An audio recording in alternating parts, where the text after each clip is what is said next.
This area on 10th Street West in Palmetto looks a lot different today than it did 6 years ago. In the early morning of September 10th, 2011, it was a scene of a drive-by shooting at a place called Club Elite. In all, 24 people were shot and 2 killed.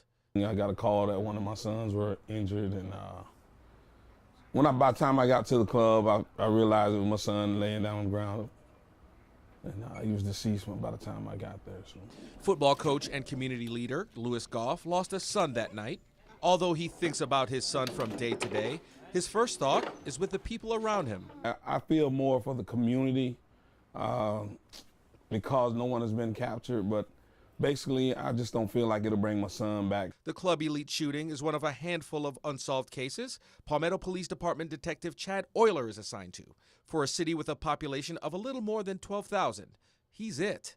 Going through these cases with a fine-tooth comb, the Club Elite shooting is one that stands out for Euler. He says the tragedy affected so many. For him, solving these cases takes someone coming forward with information. We're going to need a witness to come forward to tell us, to fill in some holes. As far as physical evidence, well, that would be great to have too, and that's something that we really like to have. But of course, the longer time goes, it seems the harder that's going to be to obtain. In a small town like Palmetto, these tips are huge, and at times, it's all you have. I mean, a lot of these cases that you're talking about here, these older cases, and to this day, I still have nothing as far as any tip. And I know that that's not an easy thing to get. Such as the case of Jesse Schwartzman, shot and killed in 2012, and Javari Thomas in 2014. Not only was he shot and killed, I have no reason to believe that he was the intended target. For Euler, he says it's the family of the victims that should be on the minds of those who can help solve these cases.